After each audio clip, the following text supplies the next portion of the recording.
आखिरकार क्या है रतहरा तालाब की ज़मीनी हकीकत। रानी तालाब में अतिक्रमण हटाए जाने की खूब चर्चाएं शहर में हो रही है।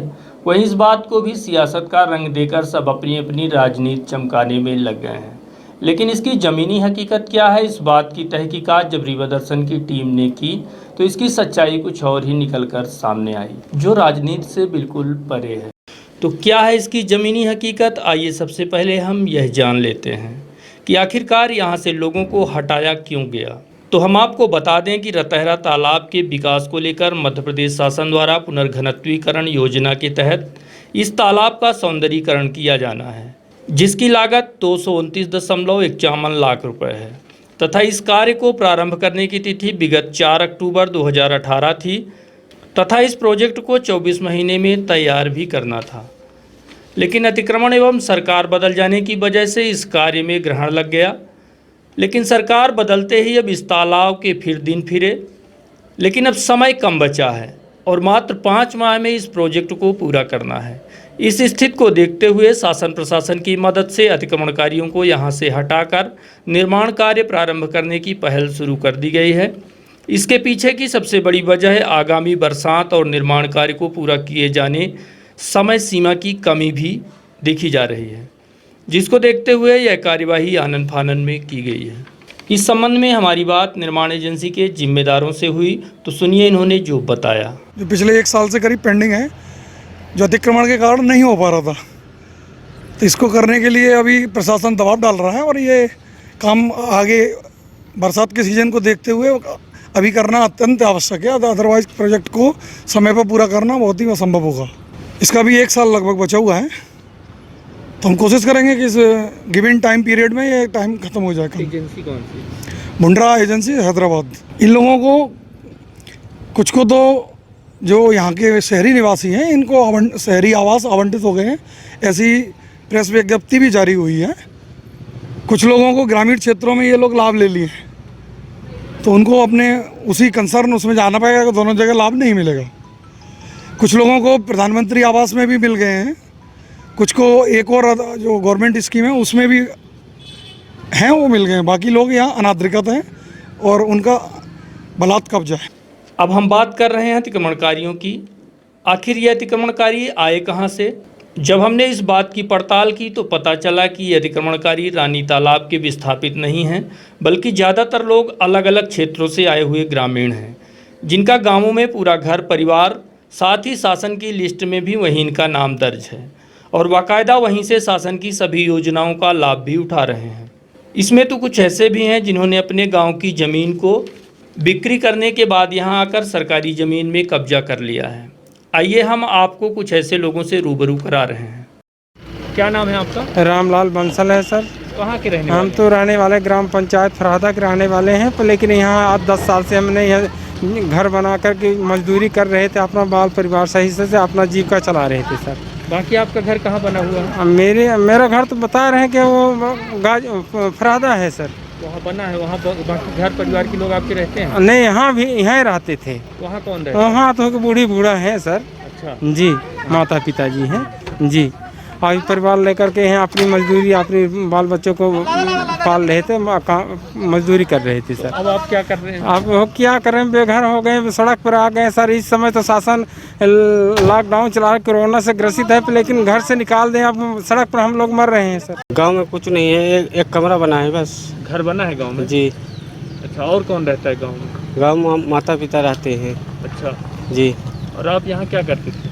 यहाँ मजदूरी करते थे। अभी क्या व्यवस्था, यहाँ से आप लोगों को हटाया गया है तो क्या शासन प्रशासन द्वारा व्यवस्था बनाई? व्यवस्था कुछ नहीं है। अच्छा जी। मदद की गई है आप लोगों को? मदद कुछ नहीं है, सबको जो है तो पैसा मिला, हमको लोगों को कुछ नहीं मिला। घर गिरा दिए ना, हमारे 3 बच्चे हैं, बताइए हम क्या करें, पानी भी गिर रहा, कहाँ जाएं? गांव कौन सा है? गाँव मऊगंज है सर। तो वहाँ जमीन नहीं है? जी नहीं है जमीन वहाँ की, यहीं रहते थे, वहाँ से। वहाँ जमीन थी पहले थी, लेकिन बेच दिए थे, तो यहीं रहने लगे थे। गाँव में घर बना रहा, गिर गया, एक कमरा घर रहा है, वो गिर गया है, तुम जाके पन्नी लगाओ। यहाँ कौन कौन रहता है गांव में? गाँव में होगा माता पिता रहते हैं। अच्छा, तो वहाँ है रहने की व्यवस्था? रहने की व्यवस्था नहीं है, यहाँ से पन्नी अभी हमारा घर उसाल गिरा दिया सोने घर में। तो यह पन्नी ले जाके वहाँ पन्नी तन के रहूँगा। तो गांव में आपका नाम है राशन कार्ड में कि यहाँ वहाँ है, गाँव में है। गांव में है। बाकी पूरी शासन की योजनाएं आपको कहाँ से मिलती हैं? अगर गल्ला पानी भर मिला था तो बाकी वहाँ से मिला था, गाँव से मिलता है जी। हाँ। अच्छा, यहाँ आप कब से रह रहे थे? 4 साल हो गया। तो आपने देखा, ये वो लोग हैं जो यहाँ सरकारी ज़मीन पर अतिक्रमण करके फिर अपना हक जता रहे हैं। तो कुछ ऐसे भी हैं जो वाकई रानी तालाब से विस्थापित किए गए थे, लेकिन इनकी संख्या बहुत कम है, क्योंकि रानी तालाब विस्थापित सैकड़ों से अधिक लोगों को IHSDP योजना समेत प्रधानमंत्री आवास योजना के तहत मकान आवंटित किए जा चुके हैं। हालांकि दर्जनों लोग अभी भी हैं जिनको मकान आवंटित नहीं हो पाए हैं, लेकिन इसके बाद भी अगर हम अतिक्रमणकारियों की बात करें तो यहाँ लगभग 500 लोग अपना कब्जा जमा चुके हैं, जो अब घर और प्लाट के दावे कर रहे हैं। हालांकि इसके बाद भी शासन प्रशासन स्तर पर इनकी हर संभव मदद की जा रही है। विस्थापितों को पूर्व मंत्री राजेंद्र शुक्ल द्वारा 5-5 हज़ार रुपये नगद प्रत्येक परिवार को दिए गए हैं। इसके अलावा 20 किलो खाद्यान्न भी उपलब्ध कराए गए हैं। इस बात को लेकर मौके पर विस्थापितों को राहत पहुंचाने पहुंचे पूर्व मंत्री राजेंद्र शुक्ल के प्रतिनिधि राजेश पांडे से बात की गई, तो इनका कहना है कि रतहरा तालाब में मात्र 68 अतिक्रमणकारी थे, जिसमें 14 लोग विभिन्न गांवों से हैं जो झोपड़ी बनाकर रह रहे थे। वहीं 20 लोगों को पहले से ही प्रधानमंत्री आवास योजना के तहत मकान स्वीकृत किए जा चुके हैं। बावजूद इसके यहाँ से हटाए गए लोगों की पूरी व्यवस्थाएं बनाई जा रही। गौरतलब है कि इसमें से ज़्यादातर लोग ऐसे हैं जो सरकारी मकान आवंटित कराकर उसे किराए से दिए हैं या उसमें कोई और रह रहा है और वे स्वयं पुनः अतिक्रमण कर झुंगी में रहने आ गए। ऐसी स्थिति में अब सरकार भी कैसे मदद करे, यह एक बड़ा सवाल बना हुआ है। देखिए, रतहरा तालाब में वास्तव में अतिक्रमण नहीं हटाया गया है। वास्तव में रतहरा तालाब में 68 लोग रहते थे। ये सब प्रधानमंत्री आवास के तहत पैसा जमा किए थे और ये बहुत दिन से चाह रहे थे कि हमको अपनी छत मिल जाए, लेकिन इनको तत्कालीन कमिश्नर के नाकामी के कारण नहीं मिल पाया। तो अभी ये 4 तारीख के बाद मंत्री जी से ये कहे कि हम लोगों को आप प्रधानमंत्री आवास दिलाइए। इनके सहमत से ही इनको यहाँ से हटा करके प्रधानमंत्री आवास योजना राहत रहम किया गया है। कुल 68 थे।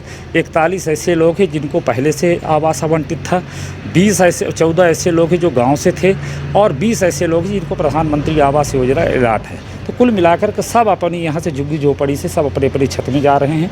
आप देख भी रहे हैं, सबका सामान जा रहा है।